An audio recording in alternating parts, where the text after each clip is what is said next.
नमस्कार दोस्तों, आपका स्वागत है आपके ही YouTube चैनल LLP पर। मैं हूं एडवोकेट RS शर्मा। आज हम आपके साथ एक ऐसे केस की चर्चा करने वाले हैं जो कि वॉइस सैंपल लेने से संबंध रखता है।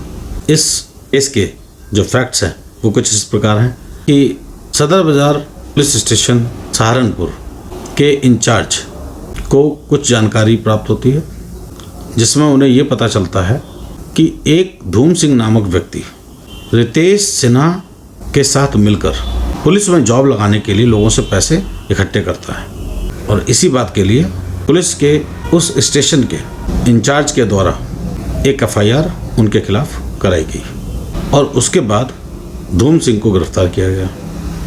धूम सिंह की गिरफ्तारी के बाद उसका मोबाइल भी जब्त कर लिया गया।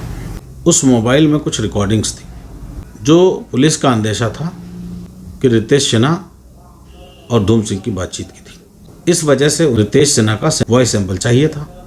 अब इस बात के लिए पुलिस के द्वारा कंसर्न चीफ जुडिशियल मजिस्ट्रेट के यहाँ इस प्रेयर के साथ एप्लीकेशन लगाई गई कि वो आदेशित करें कि वो अपना वॉइस सैंपल हमें दे, और इस एप्लीकेशन को मजिस्ट्रेट के द्वारा अलाउ कर दिया गया था और आयोग के समक्ष उपस्थित होकर रितेश सिन्हा को वॉइस सैंपल देने के लिए आदेशित किया गया था।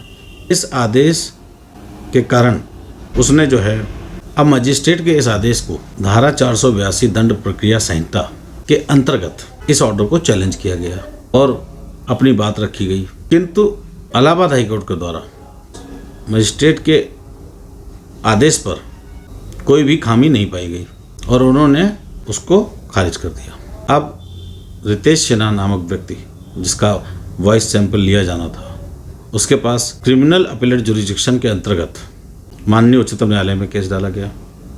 SLP फाइल की गई क्रिमिनल साइड में, स्पेशल पिटीशन फाइल की गई क्रिमिनल साइड में, और जिसमें यह कहा गया, इसमें यह आधार लिया गया कि ऐसा कोई प्रावधान नहीं है कि मजिस्ट्रेट इस तरह के आदेश हमको दे सके, और इसे article 20 sub clause 3 constitution of India का उसका भी हवाला दिया गया जो ये बात कहता है कि किसी भी व्यक्ति को उसके स्वयं के खिलाफ गवाही देने के लिए बाध्य नहीं किया जाएगा। और चूँकि ये वॉइस सैंपलिंग देने की बात हो रही है तो उनका यह मानना था कि वॉइस सैंपल देना मुझे अपराधी बनाता, आरोपी बनाता है, मुझे फंसा सकता है, कुछ इस तरह की बात उसके मन में जरूर रही होगी। तो माननीय उच्चतम न्यायालय की डिवीजन बेंच के द्वारा इस मैटर को सुना गया और एक स्प्लिट वर्डिक्ट हमारे सामने आया। दोनों जजेस ने अपने अपने आधार पर अलग अलग उत्तर इस पिटीशन में दिए। इसमें जो क्वेश्चन बनाया गया था वो क्वेश्चन ये बनाया गया था, भारतीय संविधान का जो ये आर्टिकल 20 सब क्लॉज 3 है, जिसमें ये कहा गया है कि किसी भी व्यक्ति को उसी के खिलाफ गवाही देने के लिए बाध्य नहीं किया जा सकता है। तो इस हिसाब से क्या ये सुरक्षा इन्वेस्टिगेशन में सहयोग करने के लिए जो वॉइस सैंपल देने की बात कही जा रही है, क्या ये इस आर्टिकल के रहते कानूनी तौर पे की नहीं जा सकती? क्या ये आर्टिकल इस बात को प्रोटेक्ट करने में सक्षम है? दूसरा एक प्रश्न ये उठाया गया कि मान लीजिए कि ये आर्टिकल बाधित नहीं होता है, अर्थात ये मान लिया जाए कि article 20 sub clause 3 constitution of India के अंतर्गत इस तरह के वॉइस सैंपल लेने से ये नहीं माना जा सकता, इस तरह वॉइस सैंपल लेने से ये नहीं माना जा सकता कि इसमें इसके अधिकार का उल्लंघन किया जा रहा है। तो ऐसे में एक परिस्थिति यह है कि एक्ट में भी कुछ प्रोविज़न नहीं है इस तरह की। किसी एक्ट में ब्लैक एंड वाइट ये नहीं लिखा है कि मजिस्ट्रेट को ये पावर है कि ये स्पेसिफिक डायरेक्शन वॉइस सैंपल के बाबत दे सकता है। यही वो कारण था जब माननीय उच्चतम न्यायालय के 2 न्यायाधीशों ने अलग अलग अपना मत दिया। पहले मत के अनुसार जो रंजना प्रकाश देसाई जज साहब थे, उनके हिसाब से चूँकि 53 सेक्शन 53 CRPC का जो है उसमें सच अदर टेस्ट एक फ्रेज का इस्तेमाल किया गया है, मेडिकल एग्जामिनेशन से रिलेटेड सच अदर टेस्ट। तो सच अदर टेस्ट को उन्होंने वॉइस सैंपल टेस्ट को भी उसमें सम्मिलित माना। इस विचार के साथ इस व्यू के साथ उन्होंने इसमें ये मत दिया कि इसका अधिकार इस फ्रेज के अंतर्गत मजिस्ट्रेट को है। दूसरी तरफ जो दूसरे जज साहब आफ्ताब आलम थे, उनके अनुसार उनका ये कहना था कि जब तक किसी लॉ के द्वारा अधिकृत ना किया गया स्पेसिफिक रूप से विधायिका के द्वारा, तब तक हमें ऐसा आदेश नहीं देना चाहिए। इसी कारण से इस मैटर को लार्जर बेंच की तरफ रेफर किया गया। तब 3 जज की बेंच में ये मैटर सुना गया, जिसमें चीफ जस्टिस ऑफ इंडिया उस समय के रंजन गोगोई साहब, दीपक कुमार गुप्ता साहब और संजीव खन्ना जज साहब, इन 3 जज की बेंच बनाई गई और ये मैटर तब सुना गया। और वहाँ पर इसी वॉइस सैंपल के संबंध में जो 2 प्रश्न थे, इन्हीं के उत्तर मांगे गए थे। तो वहाँ पर माननीय उच्चतम न्यायालय ने जब अपना व्यू रखा, तो माननीय उच्चतम न्यायालय ने पिछले जजमेंट्स का हवाला देते हुए पहले क्वेश्चन का तो जवाब ना में दे दिया, यानी कि जो article 20 sub clause 3 constitution of India का है, उन्होंने ये हेल्ड किया कि वो किसी भी प्रकार से यहाँ तक लागू नहीं होता कि वो वॉइस सैंपल देने से उस प्रोटेक्शन से वंचित रह जाएगा। ऐसा नहीं है, क्योंकि इस प्रश्न का उत्तर पिछले जजमेंट्स में भी माननीय उच्चतम न्यायालय की नज़र में आया कि ये दिया जा चुका है और इस पर लगभग सबकी राय एक है। तो उन्होंने इस पर तो एज इट इज निर्णय दे दिया कि article 20 sub clause 3 constitution of India के अंतर्गत प्रोटेक्शन जो है वो यहाँ तक एक्सटेंड नहीं होता, बल्कि उन्होंने इस बात को स्पष्ट किया और ये कहा कि जो आर्टिकल 20(3) की भाषा है उसमें उन्होंने ये कहा है कि किसी भी व्यक्ति को उसके खिलाफ गवाही देने के लिए बाध्य नहीं किया जाएगा। ये कहीं नहीं लिखा है कि आरोपी को विटनेस या गवाह नहीं बनाया जा सकता। दोनों में अंतर हो गया ना। किसी व्यक्ति को उसी के खिलाफ गवाही देने के लिए बाध्य नहीं किया जा सकता, ये बात, और ये बात कि आरोपी गवाह नहीं बनाया जा सकता, ये दोनों बातें अलग हो गई। तो उन्होंने ये कहा कि चूंकि आर्टिकल 20 सब क्लॉज 3 में जो कहा गया उसके अनुसार आरोपी को गवाह बनाया जा सकता है, और यहाँ जो वॉइस सैंपल मांगा जा रहा है वो सिर्फ कंपैरिजन पर्पस के लिए मांगा जा रहा है। जो रिकॉर्डिंग ऑलरेडी मौजूद है उसमें उस रिकॉर्डिंग से यदि आपका मैच वॉइस हो जाती है, उसी वक्त आप मामले में फंसते हैं। लेकिन यदि आपकी वॉइस सैंपल कंपेयर करने पर आपकी नहीं निकलती है तो आपके ऊपर कोई कार्रवाई नहीं होती, बल्कि आप मुकदमे से बाहर हो जाएंगे। तो इसका मतलब ये हुआ कि ये अपने आप में आपको नहीं फंसा रही है। ये वॉइस सैंपल अगर आप दे देते हैं तो ये अपने आप आपको इम्प्लीकेट नहीं कर रही है, और ये कोई टेस्टिमनी है ही नहीं, ना तो ये ओरल है ना ही ये डॉक्यूमेंट्री है। ये साक्ष्य जो है वो 3rd कैटेगरी का है, अलग कैटेगरी का है, जिसके माध्यम से किसी चीज़ पर न्यायालय निश्चितता की ओर बढ़ सकता है। यदि आपकी इस वॉइस सैंपल से ये निष्कर्ष निकलता है, मैच हो जाती है, तो ये निष्कर्ष निकलता है कि आप इसमें शामिल हैं, आप ही वो व्यक्ति हैं जिसने अपराध किया।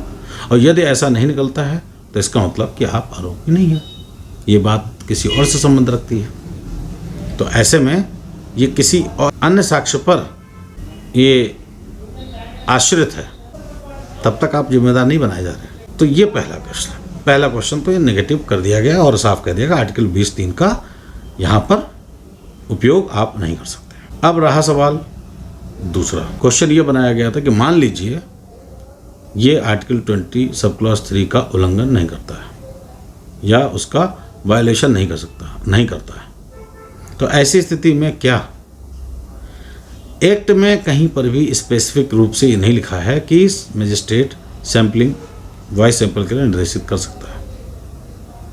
जो अमेंडमेंट किए गए हैं, जो अमेंडमेंट 53 CRPC, 53A CRPC और 311 ए CRPC। ये 3 सेक्शंस में 2005 में अमेंडमेंट आए और उस अमेंडमेंट से ताकत दी गई मजिस्ट्रेट को। 311A में ताकत दी गई कि जो स्पेसिफिक रूप से स्पेसिमेन राइटिंग का, फुटप्रिंट, फिंगरप्रिंट इम्प्रेशंस, पाम का, हथेली का, इस तरह की चीज़ों के लिए आपको पावर दी गई। उस पावर में यहाँ इस बात का मेंशन नहीं हो पाया कि वो वॉइस सैंपल का भी जिक्र करते हैं, वो विधायिका की तरफ से हो नहीं पाया। तो अब जो है 53A में medical examination of accused of rape must किया गया। जो व्यक्ति रेप का आरोपी है उसके मेडिकल एग्जामिनेशन की बात करके एक इंसर्ट किया गया सेक्शन 53A का, तो वो 53A की व्यवस्था उन्होंने दी। तो कहने का तात्पर्य ये हुआ कि क्वेश्चन ये है कि यदि कोई एक्ट में प्रोविज़न नहीं है तो इसके बावजूद भी क्या ये डायरेक्शन दिए जा सकते हैं। तो माननीय उच्चतम न्यायालय ने इसमें अपना मत स्पष्ट तौर पे ये दिया। उन्होंने काफ़ी उसमें अपने जजमेंट में काफ़ी चीज़ों का जिक्र किया। उसमें लॉ कमीशन ऑफ इंडिया की रिपोर्ट और उसमें आइडेंटिफिकेशन ऑफ प्रिजनर्स एक्ट के अंतर्गत एक सवाल कभी उठा था। उस सवाल के समय 40 साल पहले की बात है, 4 डिकेड्स पहले की बात है, वो उठा था और उस सवाल का उत्तर दिया गया था जिसमें इसी तरह का वॉइस सैंपलिंग से संबंधित मामला था। कहने का तात्पर्य यह है कि माननीय उच्चतम न्यायालय के द्वारा इस मैटर में जो पीछे जजमेंट्स हुए हैं उसमें जो बातें कही गई थी और भी बल दिया गया, साथ ही साथ अपनी तरफ से ये कहा गया कि उनका काम कानून बनाना नहीं है, जो कानून बनाए गए हैं उनको पालन कराने का है। लेकिन कानून जो बनाए गए हैं उसमें जो लेजिस्लेशन की मंशा है, उस मंशा को जानते हुए यदि उन्हें दिखाई पड़ता है कि कहीं पर कुछ शब्द मिस हो गए हैं तो वो ऐसे में उस गैप को फिल करने के लिए पूरी तरह सक्षम है। जुडिशियल इंटरप्रिटेशन करना उस समय अवश्यंभावी हो जाता है और इसलिए इस तरह के जो गैप्स हैं वो गैप भरने का पूरा अधिकार है, ताकि जो भी लेजिस्लेशन, जो भी स्टैच्यूज, जो भी कानून बनाए गए हैं वो काम में आ सके। तो इस तरीके से ये निर्धारित किया कि जुडिशियल इंटरप्रिटेशन करने का पूरा अधिकार है हमको। और आर्टिकल 142 के तहत, आर्टिकल 142 कॉन्स्टिट्यूशन ऑफ इंडिया के अंतर्गत उच्चतम न्यायालय कानून की व्याख्या करता है और उस व्याख्या को पूरे भारत में मान्यता मिलती है। तो इस प्रकार से इस मैटर में ये साफ साफ कह दिया गया कि वॉइस सैंपल देने मात्र से आर्टिकल 20(3) का उल्लंघन नहीं होता है। साथ ही साथ इसी एक्ट में स्पेसिफिक वर्ड मिसिंग हो जाने के कारण उस समय जुडिशियल इंटरप्रिटेशन के साथ साथ ये ज़रूरी हो जाता है कि जजेस को वो पावर्स अवेलेबल हैं। तो मजिस्ट्रेट को ये अधिकार है कि वो वॉइस सैंपल के लिए आदेशित करे।